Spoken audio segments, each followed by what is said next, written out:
In addition, their communications have been reduced, their funding and financial mechanisms have been reduced, and their movements, by and large, most certainly where there are air patrols and other capacities, have been reduced. But that's not everywhere.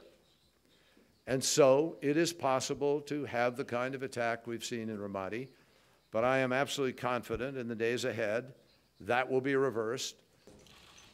What was the question?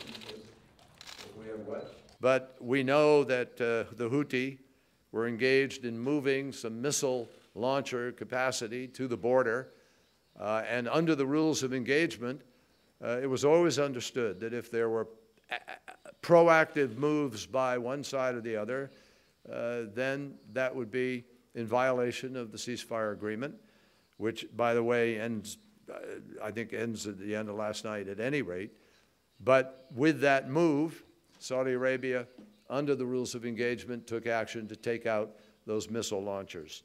We continue to support the idea of extending a humanitarian pause, but I think under the circumstances at the moment, that would be difficult.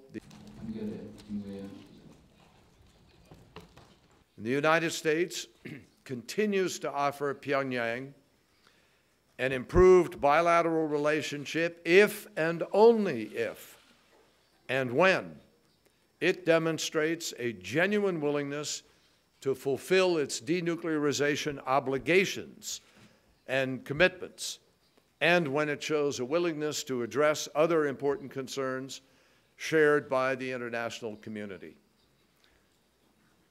To date, to this moment, particularly with its recent provocations, it is clear that the DPRK has not even come close to meeting that standard. Instead, it continues to pursue nuclear weapons and ballistic missiles.